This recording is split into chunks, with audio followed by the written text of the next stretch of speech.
السلام علیکم۔ آج ہم اپنے فہم قرآن کورس میں سورۃ آل عمران کی آیت نمبر 8 اور 9 کا مطالعہ کریں گے۔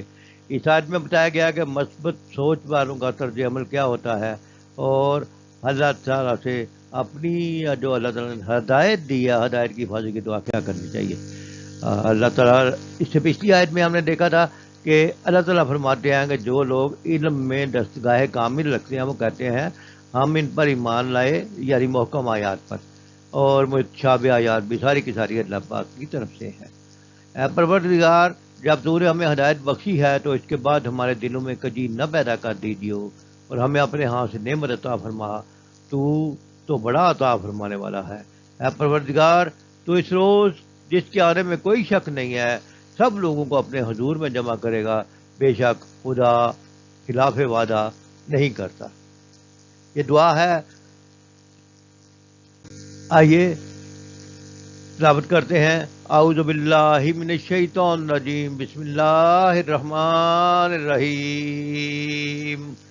ربنا لا تزغ قلوبنا بعد إذ هديتنا وهب لنا من لدنك رحمة إنك أنت الوهاب۔ اے ہمارے رب، ہمارے دلوں میں کجی پیدا نہ کر۔ یہ دعا مانگی جا رہی ہے اللہ تعالیٰ سے، اللہ تعالیٰ ان لوگوں سے جن کو ہدایت مل گئی، جو ہدایت پر ثابت قدم رہتے ہیں، جو اللہ تعالیٰ سے وہ دعا مانگتے ہیں کہ ہمارے رب کجی پیدا نہ کر ہمارے دلوں میں اس کے بعد کہ جب تو نے ہمیں ہدایت دے دی،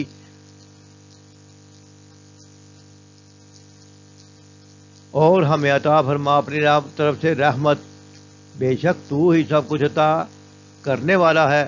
مولانا عبدالرحمن کیلانی اس آیت کی تفسیر میں لکھتے ہیں کہ علم میں پختہ کار لوگ، جس کا پچھلی آیت میں تذکرہ ہوا تھا، ان کو کہا گیا تھا کہ متشابہات کی تعبیر کے پیچھے نہیں پڑتے۔ تو جو لوگ متشابہات سے بچے ہوئے ہیں اور محکم آیات پر عمل کرتے ہیں، وہ متشابہ کی جو ہے کوئی مختلف تعویلیں کرنے کی کوشش نہیں کرتے، وہ دعا کرتے ہیں کہ اللہ ہمیں اپنی رحمت خاص سے ایسے فتنہ پرور لوگوں کے افکار و اوقات سے بچائے رکھ اور صحیح عقل و فکر عطا فرما۔ یہ کجی یا ٹیڑھا پن کیا ہوتا ہے؟ کجی کی تعریف کیا ہے؟ دلوں میں کجی کا مطلب ہوتا ہے دل کا کسی غلط عقیدے یا نظریے کی طرف مائل ہونا، یا آج کل کے مفکرین کی طرح صحیح بات کو جان بوجھ کر غلط سمجھنا۔ ایسی کیفیت کی وجہ سے انسان حق سے دور ہو جاتا ہے، فتنہ فساد کا باعث بنتا ہے۔ لہذا کجی یا ٹیڑھا پن جب دل کے ساتھ استعمال ہوتا ہے تو اس سے مراد دل کا سیدھے راستے سے ہٹ جانا اور کسی غلط بات کی طرف مائل ہو جانا ہے۔ اسی سے پناہ مانگی گئی ہے۔ سید مودودی رحمۃ اللہ علیہ لکھتے ہیں کہ اس دعا میں بندہ یہ درخواست کر رہا ہے کہ اے ہمارے رب، جب آپ نے ایک بار صحیح راہ دکھلا دی تو اس کے بعد ہمارے دلوں کو ٹیڑھا نہ فرمائیے۔ اب سوال یہ پیدا ہوتا ہے کہ اللہ دلوں کو کب ٹیڑھا کرتا ہے؟ کیا اللہ دلوں کو ٹیڑھا کرتا ہے؟ جی، اللہ تعالیٰ سورۃ صف میں فرماتے ہیں بس جب انہوں نے کجروی اختیار کی تو اللہ تعالیٰ نے بھی ان کے دلوں کو ٹیڑھا کر دیا۔ لہذا جو لوگ کجروی اختیار کرتے ہیں وہ خود دعوت دیتے ہیں کہ اللہ تعالیٰ ان کے دلوں کو ٹیڑھا کر دے، لیکن جب بندہ اللہ سے صحیح راستے کی طلب کرتا ہے تو اللہ تعالیٰ بندے کو صحیح راستہ اختیار کرتا ہے۔ اللہ تعالیٰ سے دعا ہے کہ اللہ تعالیٰ ہمیں کجروی اختیار کرنے سے بچائے۔ ربنا انک جامع الناس لیوم لا ریب فیہ ان اللہ لا یخلف المیعاد۔ اے ہمارے رب، بے شک تو جمع کرنا ہمارے ہاں لوگوں کو اس دن کہ کوئی شک نہیں اس کے آنے میں، بے شک اللہ تعالیٰ خلاف ورزی نہیں کرتا اپنے وعدہ کی۔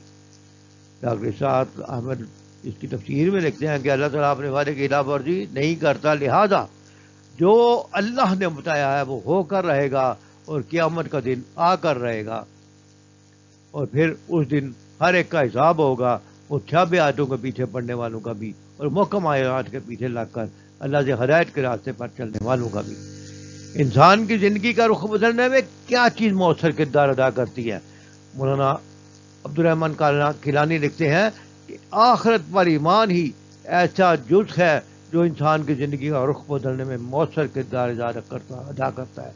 لہذا یاد دہانی کے طور پر اس تنزیہ آخرت کو راسخون فی العلم اور مومنوں کی دعا کا حصہ بنا دیا گیا۔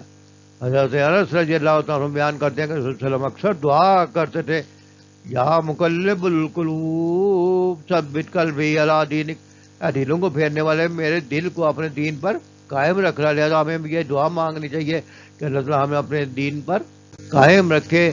آج کی زیر مطالعہ آیات میں مطالعہ جو ہمیں بتایا کیا گیا ہے، اس کا دہرائی کر لیتے ہیں کہ ایک تو اس میں اللہ تعالیٰ نے اپنی ہدایت کی حفاظت کی دعا میں سکھائی ہے کہ جس کو ہدایت مل گئی ہے وہ اس کی دعا کرتا ہے، کیوں کہ ہدایت اللہ کی طرف سے ہوتی ہے۔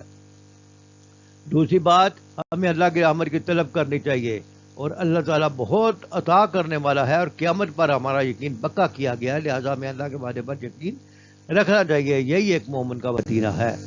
لہذا آج کی آیت سے جو ہمیں پیغام ملتا ہے کہ اگر اللہ تعالیٰ ہدایت دے دے تو انسان کو غرور نہیں کرنا چاہیے، بلکہ ہدایت پر ثابت قدمی کی دعا کرتے رہنا چاہیے۔ اللہ کی رحمت کے بغیر کوئی بھی کامیابی ممکن نہیں ہے، اور ایمان والوں کو ہمیشہ آخرت کو یاد رکھ کر زندگی گزارنی چاہیے، کیونکہ یہی وہ چیز ہے جو بندے کی زندگی کا رخ بدل سکتی ہے اور آخرت میں کامیاب کر سکتی ہے۔ وما علینا الا البلاغ۔